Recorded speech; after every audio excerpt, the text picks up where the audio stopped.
The mess hall aboard the Joint Station Velas. 9 was packed with soldiers and dignitaries from across the galaxy. Steel tables lined the chamber, and every species gathered or carried its own peculiar way of eating. Claws scraping trays, mandibles clicking, tentacles dipping into nutrient bowls. At one table near the center, a group of towering Koresh warriors spread their massive forms across the benches. Their scales glinted like iron plates under the bright white lights, and their voices rolled like thunder as they boasted about battlefront victories. A tired human soldier entered through the side door, carrying her tray quietly. Sergeant Lena Rourke was not particularly tall, not particularly loud, but the shadows beneath her eyes and the faded scars across her jaw spoke of years she would never voice. She scanned the room. Every seat seemed taken, except one, at the very edge of the Koresh table. She walked toward it, her boots soft against the steel floor. As she set her tray down, one of the Koresh warriors, broad-shouldered and armored in ceremonial bone plating, extended a clawed hand across the bench and blocked her. His voice boomed, deep enough to rattle the cups. "This seat is not for you, human." The hall quieted just slightly. Conversations dipped, enough for whispers to dart like fish. Humans had fought alongside the Koresh before, but there was no love between them. Lena paused. She could have barked back, demanded the right as an equal soldier, but she only tilted her head and gave the Koresh a small smile, the kind that carried a weight no one could easily read. Without a word, she reached into her jacket pocket and pulled out a folded piece of paper. Few aliens ever saw humans write anymore. They used data slates, chips, and neural ink. But Lena unfolded the creased sheet and smoothed it with her scarred fingers. Then she laid it down gently on the table, in the empty spot the Koresh had denied her, and pushed her tray aside. "Read this," she said, her voice low but steady. The Koresh scoffed. "We do not waste time with your fragile glyphs." But another alien, a Yelthin translator with pale skin that shimmered like moonlight, leaned forward. "I can read Terran script," they murmured, and slid the note closer. The paper trembled slightly in their delicate hands. Their eyes scanned the lines. Silence grew thicker.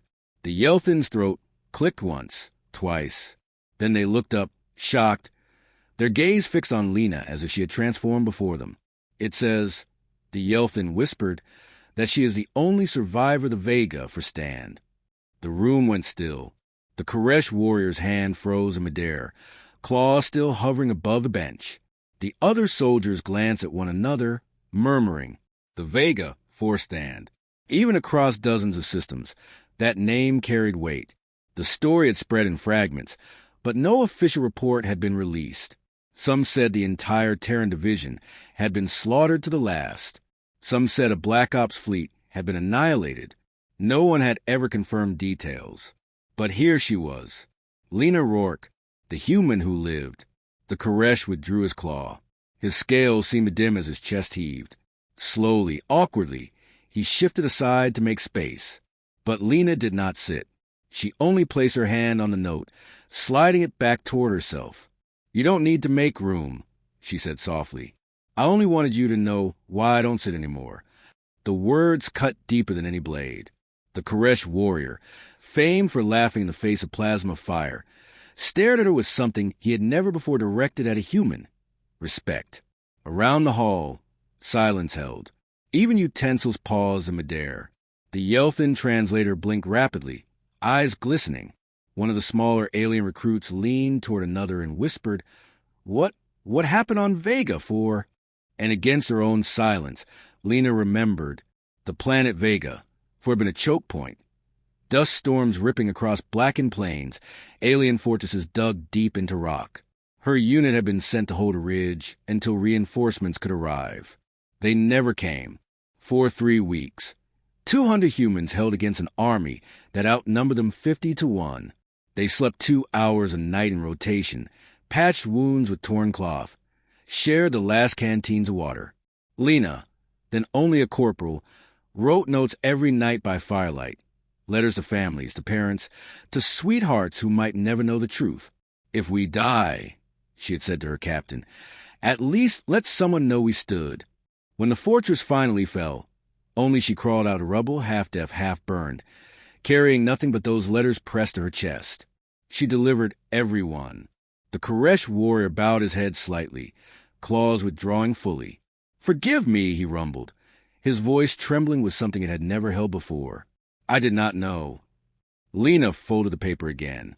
She did not need to sit. The truth had sat heavier than any body ever could. She lifted her tray, nodded once, and moved to the corner of the hall, where she sat on the floor against the steel wall. No one stopped her. No one dared. That night, and every night after, whenever a human entered the mess hall of Velis 9, a seat was left empty, not as denial, but as honor, because every species aboard had learned one thing from the folded note of a quiet human soldier. Sometimes the smallest scrap of paper carried the weight of an entire war. Sometimes truth itself was heavier than an army, and sometimes it took a human to remind the galaxy of that.